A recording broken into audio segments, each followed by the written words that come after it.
Morning, everyone.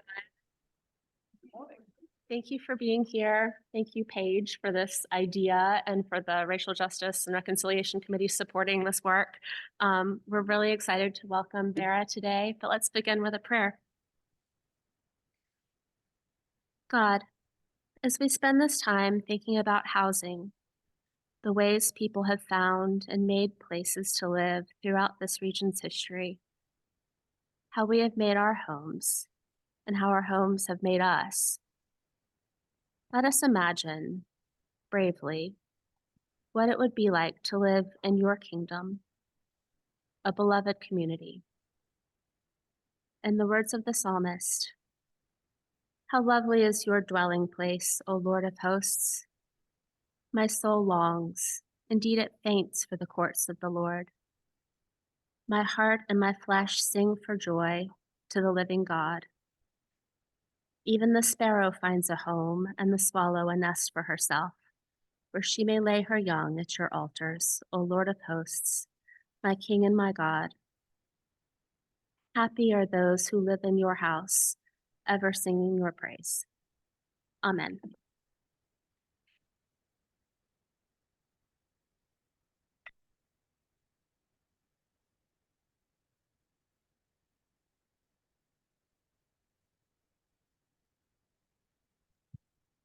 Make small adjustments. The next going to come up after I say a couple of things. What do I do?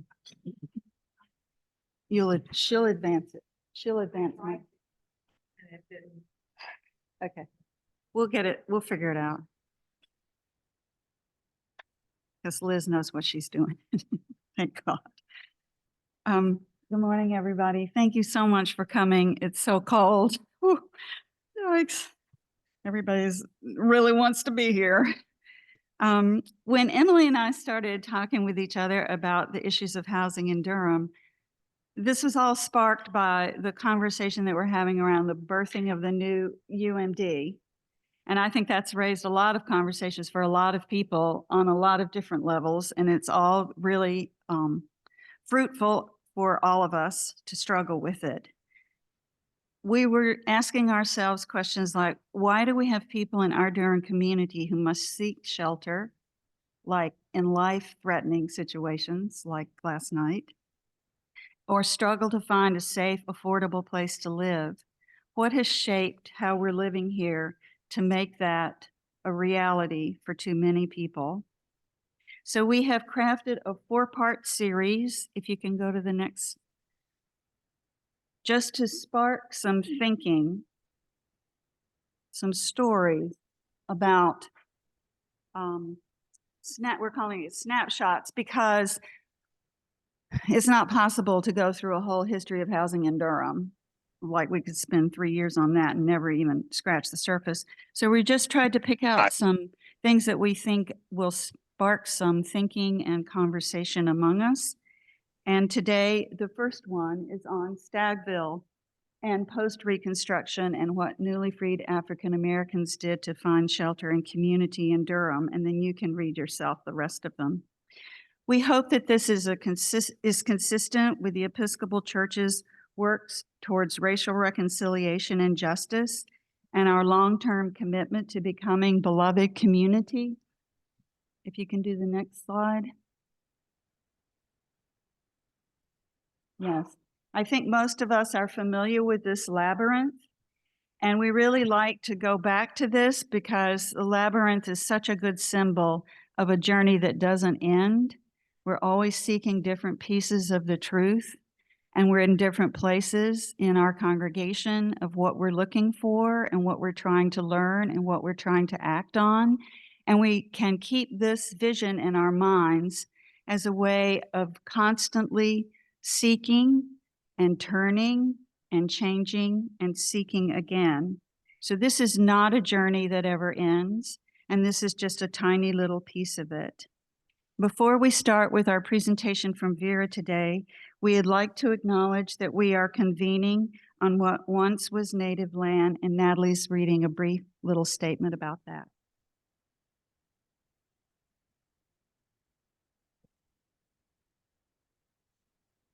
We respectfully acknowledged that people lived on this land that we now call Durham, North Carolina, for thousands of years before the first European colonizers arrived.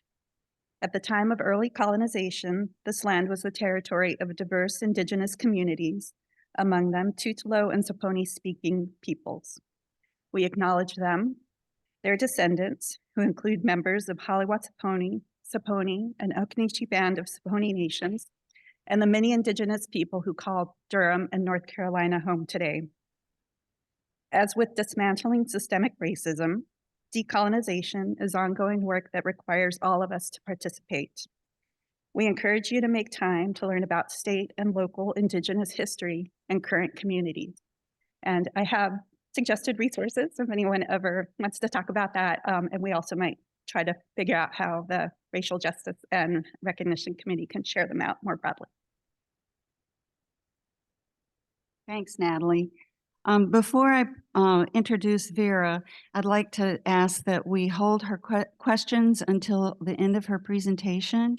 And if you need to write those down, which I do because I can't remember, 20 minutes later, what I just wanted to ask or comment on, these are some cards. These are not going to be turned in or anything. And there's pencils and pens back there for people if you want, if you need those.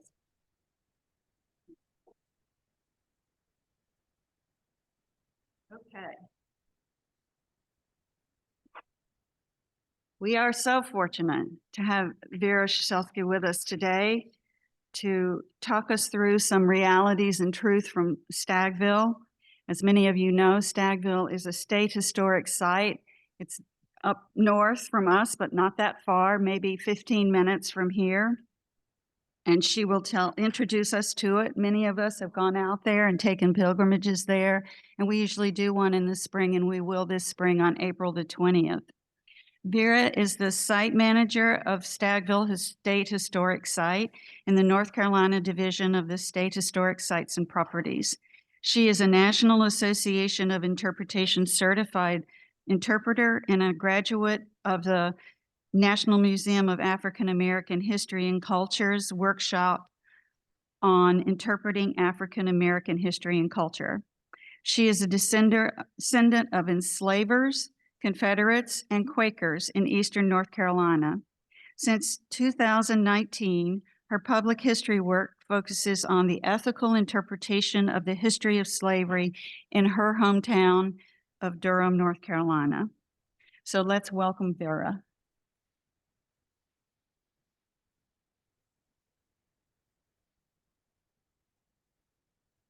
Hi, good morning, everyone. Thank you so much for having me here, and thank you all for coming out on such a chilly morning to be with me here. How many folks here in this room have visited Stagville before? I'm sure many of you have. Okay, wonderful. That'll just help me give me a sense of how familiar some of you may or may not be with this place. I think if we could come to my first slide, that would be a great starting point. So our site at Historic Stagville is a state historic site. It's a public site that's been preserved by the state government now in North Carolina as a public teaching site. And Historic Stagville is protected as a public historic site because that property was once part of the Benahan and Cameron plantations, what became the largest site of mass slavery anywhere in North Carolina. Our historic site preserves a fragment of land and a handful of historic buildings from that history. If you visit, you can tour those spaces, visit some of those historic buildings, learn more about the stories of enslaved people and their descendants there in that place. The starting point of, so just quickly, our work at Historic Stagville is really to research and teach with as much specificity as possible about the specific people and families who endured slavery on this plantation. And we see uncovering those stories, lifting up those stories as a window into the stories of enslaved people all across North Carolina, all across what is now Piedmont, North Carolina. Many of the stories from Stagville of family, of cultural retentions, of resistance, of violence, of trauma, are not stories that are unique to Stagville, but Stagville has some unique surviving records that allow us to really deeply document the specific history of the people who are held in slavery here. In many ways, I think this historic document that's here on the screen is the piece of paper that I come back to over and over and over again in my work when I think about the start of the plantation that became Stagville. This is the opening pages from a little tiny paper notebook that survives in UNC's archives. It's in the handwriting of Richard Binahan, the first owner of the plantation at Stagville. And in June of 1776, Binahan began to record in this notebook the births of children who were born enslaved as his property, with the month and year of their birth, and in many cases, the names of their parents or family members. This little notebook eventually went on to contain the names of over 350 children who were born enslaved at Stagville over the course of decades.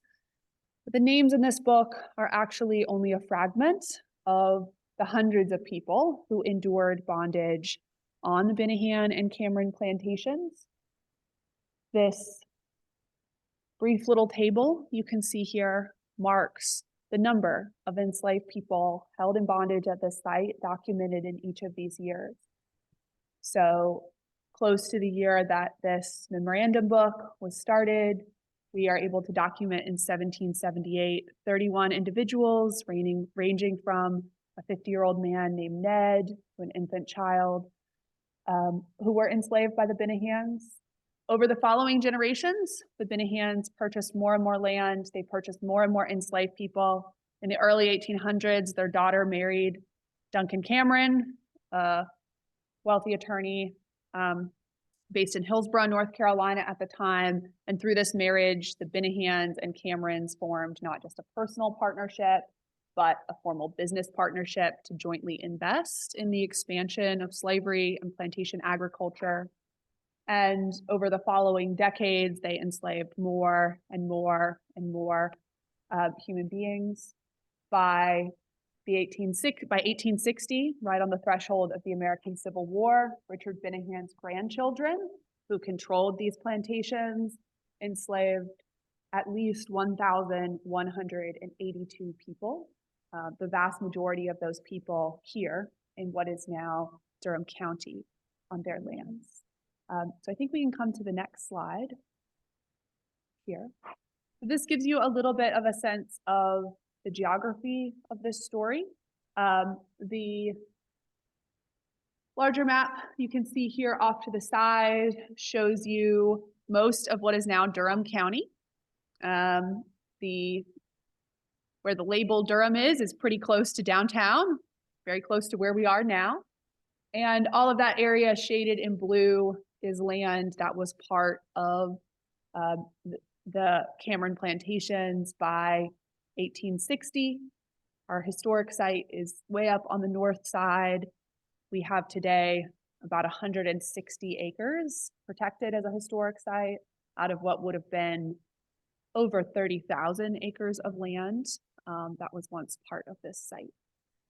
You can also see here on this national map that by the 1860s, the Cameron family descendants enslaved people not just on this plantation land in Durham and Wake counties, but also on a second plantation in Person County north of us, where they held about 100 people in bondage, and on additional plantations in the Deep South in Greene County, Alabama, and in Tunica, Mississippi, hundreds of miles away. Over the course of the decade before emancipation, the Cameron family forced about 200 enslaved people, men, women, children of all ages, to walk or go by train from this part of North Carolina to Alabama and Mississippi so they could force people to grow cotton there in the Deep South. So when we talk about the history of emancipation and the transition to freedom and the interconnected communities of enslaved people, that were on these sites. We're talking about family networks and community between enslaved people that stretched between all of these sites, right? There were very large family networks here on the Cameron Plantation around what is now Stagville, but also in Person County.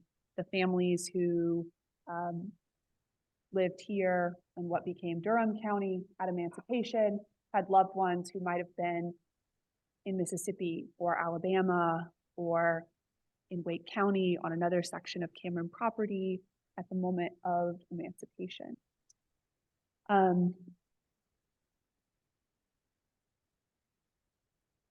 Emancipation comes to the Cameron plantations at the end of the American Civil War, when slavery legally ends across North Carolina. For many freed people, on the Cameron plantations, they were not able to access the promised freedom of the Emancipation Proclamation until United States troops could actually force Confederate surrender here in the Piedmont and actually began to enforce that promised freedom. So the families here and on the Cameron plantation land were not able to actually access some version of legal freedom until, in many cases, 26, 27 months after that first Emancipation Proclamation. During this time, Paul Cameron, the patriarch of the Cameron family at the time, had actually gone down to Mississippi and Alabama and evacuated enslaved people from those properties and pulled them back to North Carolina in order to keep them enslaved and to stop them from being liberated by oncoming United States forces in the Southwest. So some of those families who had been sent hundreds of miles away 5 or 10 years earlier suddenly found themselves pulled back here to this place, to this area. And some people, of course, remained there in the Deep South at emancipation. We have very fragmented, incomplete stories about how freed people really experienced this transition to freedom, but we have a few surviving firsthand accounts, probably most poignantly, a 1938 interview with Cyrus Hart, who his family always called Cy. Hart family still lives here in Durham today. They are an incredible part of the Stagville Descendants Council and Stagville Descendant organizing in Durham today. Cy Hart was interviewed in 1938 when he was living as a sharecropper in Durham County near Stagville, and he remembered all of his life the childhood memory of being 4 or 5 years old with his mother Nellie on the Cameron plantations the day that he met United States soldiers for the first time, who told him and his mother that they were free people. And he remembered that they broke open the smokehouses and the storehouses where the food supplies of this plantation had been locked away and kept from enslaved people for so long, and that the soldiers, of course, fed themselves and took food for themselves, but also Cy and his family could finally eat from these food stocks. Cy's family, of course, were one of just hundreds of people who were experiencing this moment of emancipation. We know that in the first months of freedom in April and May, throughout the summer of 1865, this was a time of chaos and tension and uncertainty for many freed people, right? Slavery had legally ended. Human beings could no longer legally be held as property, but there was still an open sea of questions about what this freedom was really going to mean, right? The vast majority of people who were enslaved by the Camerons on this land, hundreds and hundreds of people, actually remained on this land during those first months of freedom. Some of them left, but the vast majority of people stayed on this property. By the summer of 1865, Paul Cameron reported to U.S. forces that he believed that close to 700 of the people he had formerly enslaved on this site were still on this land. And there are many reasons we might understand that. One reason, of course, is that these families had very little resources to pick up and start over somewhere else. In some cases, these families had been enslaved for 3 or 4 generations just on this plantation. Their families may have been enslaved in North America for 5 or 6 generations, right? We also know that people had deep kinship networks and family connections. Leaving this place meant fleeing their former enslavers, but many families were figuring out how they could move a network of 25 or 30 people who were kin to them to start over somewhere else, right? And we hear glimpses in reports from 1865 of the way freed people at Stagville and on the Cameron plantations might have believed that they were staying on this land because some part of it should be theirs by right. So we know that Paul Cameron, for example, complains to his family members in the summer of 1865 that the freed people on this property are determined to hold on to him or his land one way or another. Right? In another instance, a federal officer comes to Stagville to try to chastise freed people for taking livestock and food supplies and goods for themselves from what had been the plantation stores. And some of the freedmen tell that officer that they believe that they have an equal right to the proceeds of their former labor with their former masters. On the Cameron property in Hillsborough, where they had a mansion and estate, a coachman named Jesse Ruffin, connected to the Ruffin family there, a formerly enslaved man, is visiting with freed people on that property and inspiring them what Paul Cameron describes as hopes and expectations and demands that they have a freehold interest in the soil on which they reside, right? Land ownership of some kind. So all of these documents give us a glimpse of the very real dreams people had after generations of forced diaspora and displacement, that emancipation could come with some kind of repayment for what had been taken through generations of bondage, and that one form that repayment might be is in land ownership, right? And a rightful foothold for people to build a safe home of some kind for their families and freedom, right? This gives us those glimpses, and many more documents from all across the American South give me a really clear understanding of how freed people knew from the very moment of emancipation that land was key. Land that they owned, that they had authority over, was a key foundation for them to have safety, political power, and economic future for them and their families, right? Of course, we know that federal backing, local political support for these kinds of land programs never comes to pass. And so for many freed people on this land over the course of 1865, they see Paul Cameron and the men in his family be pardoned by President Johnson for their involvement in the Confederacy, and therefore be guaranteed that the federal government will back their control, their legal ownership over land, assets, and wealth, right? And by the fall of 1865, freed people at Stagville are realizing that the Cameron family are now able to use troops in some cases to exert control over this land, and in turn to set conditions for freed people, making it clear that if freed people were going to remain on this land, they had to sign some sort of tenant contract or sharecropping contract to have their labor controlled again in some system in order to stay on this property. Many people stay and try those contracts. Many people leave and try to start over somewhere else. I think we can go to the next slide. These are actually two of the signature pages from the documents that freed people signed. This one here on the far side is one of the very first tenant contracts that was signed at Stagville, signed in November of 1865.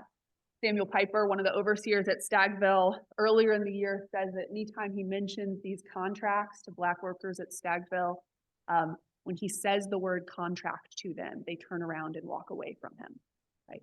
Which gives us a sense of the deep resistance people felt to something like this system.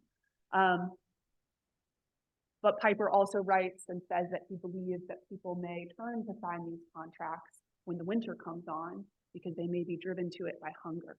Right? So we see these first contracts signed often in November and December of 1865, after Paul Cameron's pardon has come through, as the cold is setting in. Maybe the only way for some of these families to get in advance to buy food supplies to come through the winter. You can also see the inequity of these contracts right here on these pages, because of course the men and women that were signing these contracts had lived in a state where it had been illegal for over 30 years for them to have access to literacy or an education of any kind.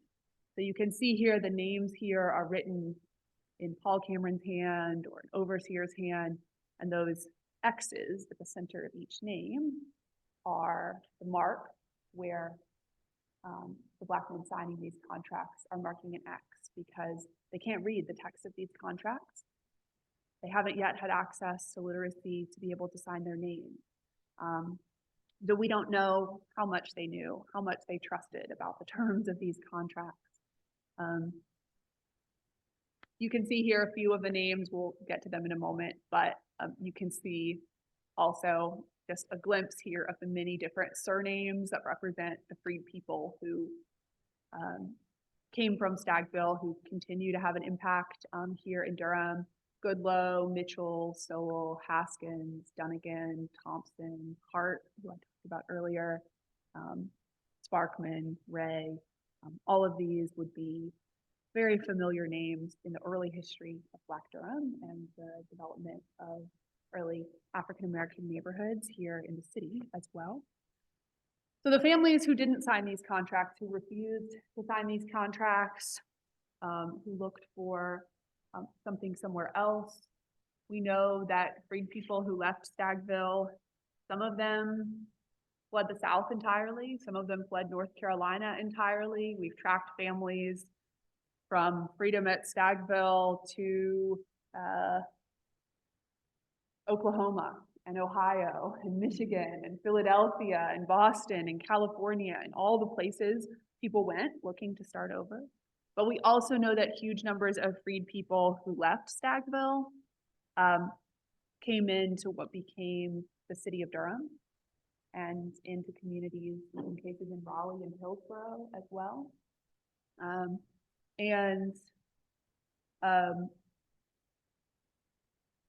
The story of freed people leaving Cameron property and coming into what is about to become the city of Durham starts really just a few weeks after emancipation.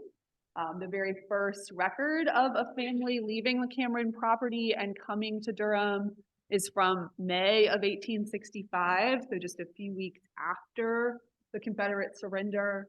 And in the middle of May 1865, an enslaved woman named Emma Turner, who was in her 40s, she'd been forced to work as a domestic servant in the Cameron family's households on this plantation, at their houses in Raleigh and in Hillsborough for decades of her life. She tells one of Paul Cameron's daughters to her face that her skin is nearly as white as hers, her hair is nearly as straight, and now she is finally quite as pretty. And with those words, Emma is, of course, not just claiming equal freedom with a white woman, she is breaking the silence that's been held in the Cameron household for so long about the generations of enslaved women who have been raped and abused by white men through the system of slavery. And Paul Cameron evicts Emma, her husband Dempsey, who was Paul's personal cook during enslavement, and their young children from the Cameron property in Hillsborough, where they were at the time. But Paul Cameron writes to his sisters and says that Dempsey and Emma and their children follow the railroad line from Hillsborough and that they stop at Durham Station, a little railroad station right here across from what is now DPAC, that's about to boom into the new city of Durham over the next 5 years. Emma and Dempsey are the first of dozens of freed people who leave Stagville and move into this new town that's forming around the railroad line. Many of the African-American men are able to find work on the railroad lines. Some of them begin to work in the early tobacco manufacturing that starts to form here over those early decades of Durham's history. The textile mills in Durham employ white men and white women, which means that white women in Durham are often hiring Black women to do domestic work and household labor in this new city. And so many of these freed people who leave Stagville are coming into Durham following wage work here, right? But they're also following kinship connections. Cyhart, who I mentioned, that little boy who witnessed emancipation, one of his descendants today, Ricky Hart, who lives in Durham, told me once that when he was growing up here in Durham in the 1970s and 1980s, Stagville wasn't a place to him, it was people. Because it wasn't to him about any historic site or historic building, it was about growing up in Durham 120 years after emancipation and still being connected to a network of families and businesses and communities that had shared roots at Stagville, right? I think we are, people like Ricky can testify to this. As historical researchers, I think we're just beginning to understand how deeply connected these families stayed to each other. There was a community forged in surviving enslavement at a place like Stagville, and people brought those connections with them into Durham. And some of those connections probably helped underlie some of the early Black land ownership and formation of what become these historically Black neighborhoods in Durham. It's probably going to be years more of research until we can really understand the expansion of that, right? But we see that even in Dempsey and Emma's story. Paul Cameron says that Dempsey and Emma stop at Durham Station because Emma's mother is on another section of the Cameron plantation. She still lives at Peaksville, one of the Wake County portions of the plantation. And they stop at Durham because they still want to be able to visit Emma's mother and stay connected to her, right? That might have been true for a lot of other families. So if we can go to the next slide. So these two documents just give you a quick glimpse of the disruption and displacement that families experienced. This, of course, was true all throughout slavery, but on the Cameron plantations, it's particularly intense in the generation before emancipation. When we think about these free people coming into freedom, trying to find a home, trying to find a safe and fair home for themselves, we're thinking about families who in many cases have recently experienced the breaking apart of some of these kinship ties. So the page on the far side here is Paul Cameron's draft list of 38 enslaved people, men, women, boys, girls, who he is drafting out, trying to decide who was going to be sent from Stagville to Tunica, Mississippi. This is 1858. So the people on this list are going to Mississippi just a handful of years before emancipation, right? This list on the other side, closer to me here, is an 1859 document. This is a list of people enslaved by Margaret Cameron, Paul's sister, on the southern sections of the Cameron plantations. And it's hard to tell here, but these columns are the lists of names of families. Each person here is listed with their ages beside them. And these little messy notations you can see in the margin here might be very difficult to read, but each of them says sold November 59. This document is one of the pages that proves the evidence of the largest sale of enslaved people that took place on the Cameron property, which was in November of 1859, when Margaret Cameron and her husband, George Washington Mordecai, ordered the sale of about 106 individuals who we have documented so far to make the equivalent of well over $2 million in today's money from this sale of human beings. So again, these families are coming into freedom, having recently seen those 106 people ripped away from family and from communities, right? So we can come to the next slide. So I mentioned that people are coming into freedom trying to keep these family ties together, right? And in many cases, looking for a place to buy land as an anchor point for that family, right? So this hope of family reconnection was real, right? In some cases, like Emma and Dempsey's, it was people making choices about where they were going to go in order to stay connected to family. In other cases, we see people really taking great risks in order to try to repair some of this family separation that had already happened. So one of the people listed on that earlier page from the sale of 1859 was a couple named Elijah and Lucy and their young children.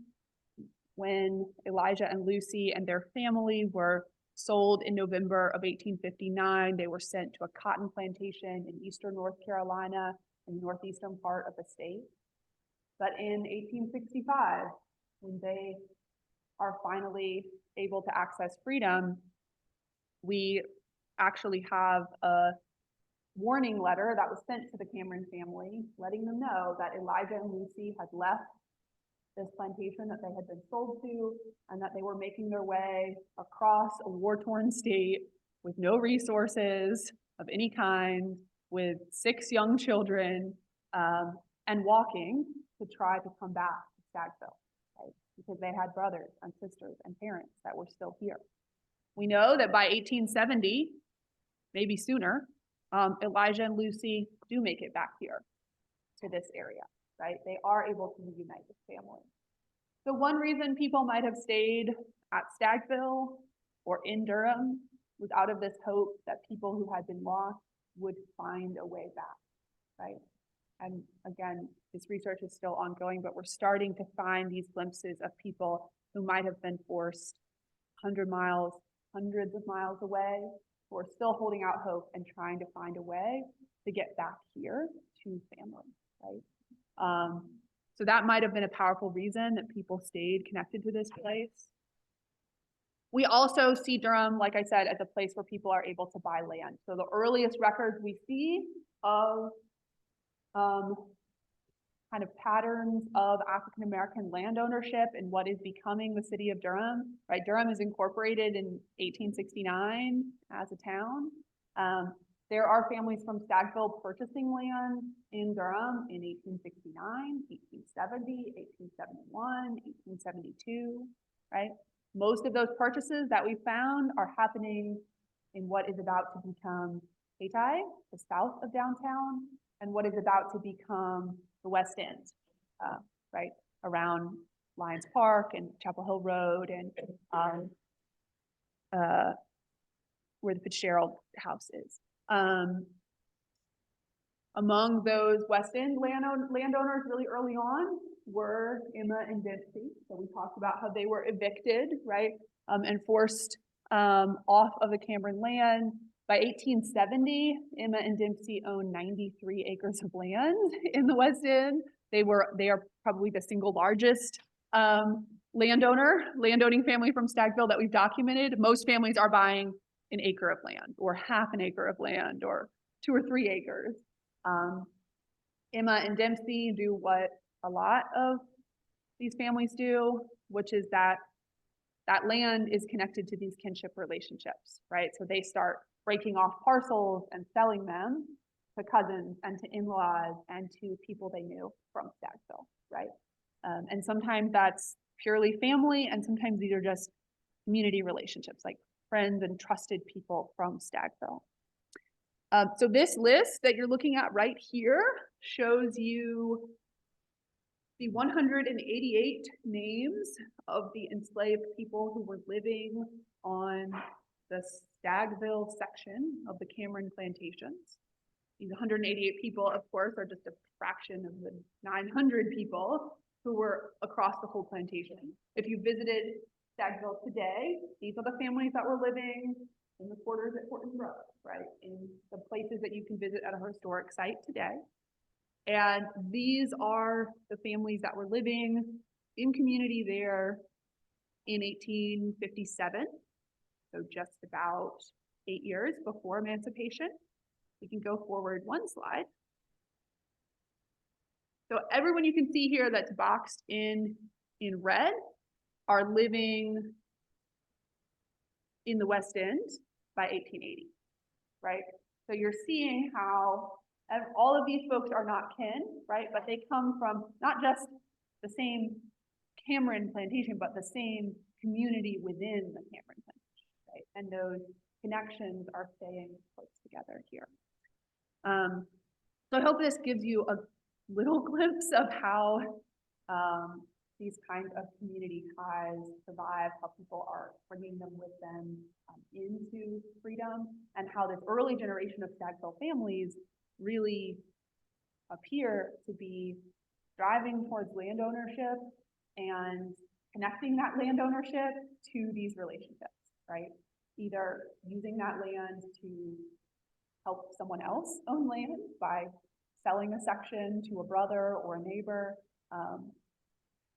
or moving into neighborhoods where there were families from Stagville that owned land, right? Where maybe there was some trust and relationship and knowledge already there. There's infinitely more things we could talk about within this, as I'm sure you all could imagine. If we could just flip to the very last slide here. I just wanted to show you all a glimpse of some of the many family surnames that are connected to Stagville. This is just my last slide, but the earliest place we see these names appear is in the marriage records, the first times in the year after freedom, when people are going to the local court to testify to their marriages. Of course, these marriages had never been legally recognized during slavery, and North Carolina required freed people to go to the court and to swear to their marriage. And this page is all families from Stagville. And you can see in this final column, they're all telling the record keeper how long they've been married. So David Justice and his wife Nita have been married since 1860. But Anderson Justice and his wife Amy have been married since 1833, right? And they've been keeping that marriage and that knowledge for themselves. And they're finally able to legally record it here.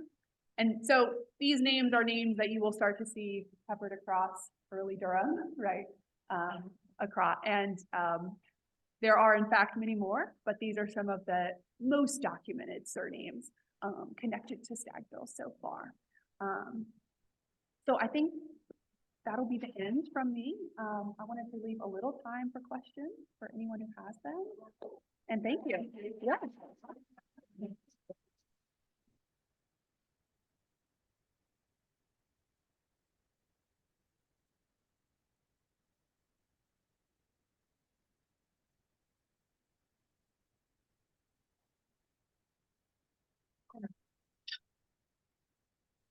Yes. On the slide with the red boxes showing which families had later located in West End, Yes.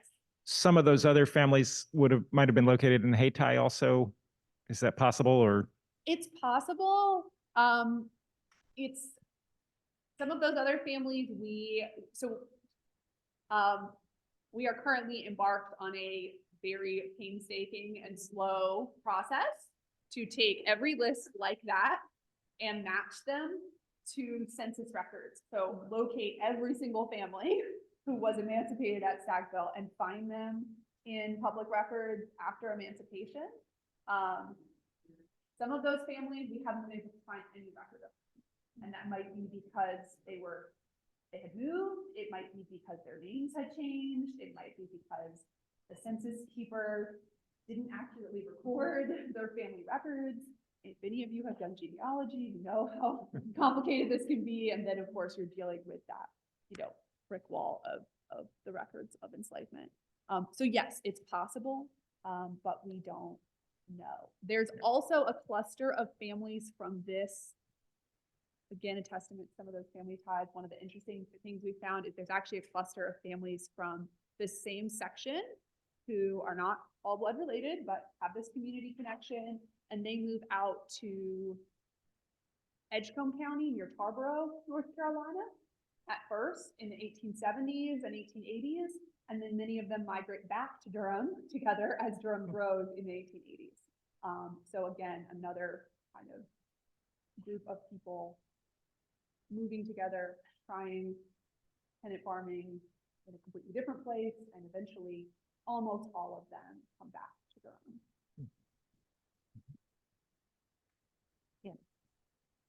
Two questions, really. The first is looking back, and I'm imagining record keeping is something that you may have from the Stagville plantation.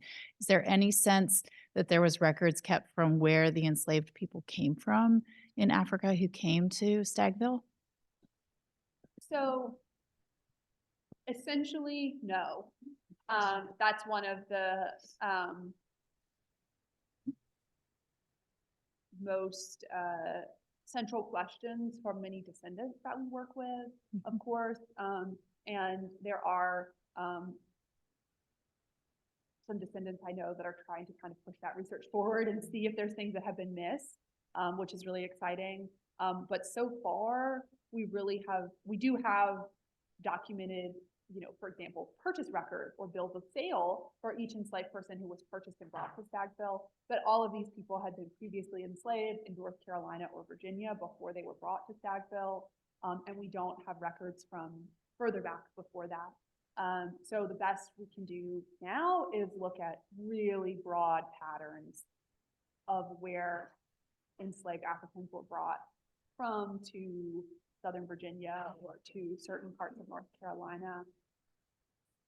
But that is nowhere near as specific as it should be or could be. My other quick question has to do with in the purchase. So who, and this is exposing my ignorance, who were they purchasing the land from? So when they moved here to the West End and when they moved to Hayti, was that government-owned land? Was that individually owned land? And were there also instances where that was not successful in people's attempt to purchase land? So we probably don't know if there were attempts that were not successful. That would be really hard to document, except for things like family oral history, which can speak to that. But we can trace successful purchases in these, and that's not possible for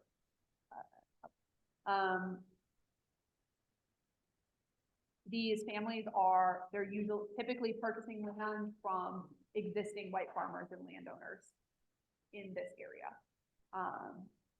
And or are in every case that I have seen so far. And we know that there were many barriers to that, right? Even in the case of Emma and Dempsey's family, for example, the Hendersons, we and their descendants today don't know where did they acquire money? Where did they acquire enough money to purchase that much land so quickly, right? How was that possible? Now we know Dempsey was a skilled cook. We know he was employed in an early hotel in Durham working as a cook, but we know his family worked in early tobacco in Durham, but we don't know the whole narrative of how that purchase is possible, right? Beyond kind of legal transaction that's visible on paper.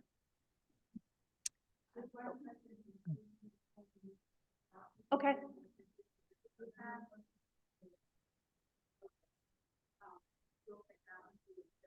Okay. Sure. That's fine. Just the process of naming and being named, these are Yeah. clearly not African names. Mm-hmm. And I'm just wondering how that worked. So again, names are something that are really personal. We don't always know why someone had a name. I recently found the first confirmed record in the Cameron papers of them purchasing an enslaved person and changing that person's name. There is a question. But that may have happened in other cases. Herbert Gutman and George McDaniel, scholars that did early work on family trees at Stagville, both pretty clearly documented enslaved people having some agency clearly over the way that over names that were given to children. And we see this because of the way that families repeat names over generations. So people were denied a surname or a second family name in the record. They're repeating first names over time. We also see even really clear specific examples, like an enslaved woman's brother will die of a fever, and 6 months later she gives birth to a son, and that son has her brother's name, right? So you really can start to imagine how, you know, that woman clearly has agency around choosing this family name, but we don't always know. And many of the surnames that are used after emancipation, some of them we don't know their origin, and some of them we have been able, they came from earlier places people had been enslaved. So Dempsey Henderson, who I talked about, the cook, he calls himself Dempsey Henderson as a free man. 40 years earlier, when he was a child, he was purchased and brought to Stagville from the auction of the estate of a man named Leonard Henderson. And rather than thinking about those names as people using the names of their former enslavers, we really think about those names as people using those names as markers of their family history, right? So if we think about people trying to look for family and reconnect with family, that name Henderson is a marker of the last place Dempsey might have seen some of his family, right? Yeah. Yeah. Okay, so we have a question from somebody on Zoom who asks if there are records like this for Nash County. I don't know. Two resources that I can direct people to is there's a wonderful online resource. I don't know which counties it includes, but their goal is to include all counties in North Carolina. And this is the Digital Library on American Slavery Project. It's based at UNC Greensboro, and they are slowly digitizing all documented runaway ads, hunting enslaved people who are seeking freedom, all bills of sale and deeds, marking transactions of enslaved people. Our county, Durham, was Orange County. Orange County has been completely digitized at this point, so you can search all of the records for this area, and other counties in North Carolina are working on that. So that's a great place to start. And stop. Thank you. I'm so sorry. Yeah. Thank you, Vera, Yeah. so much.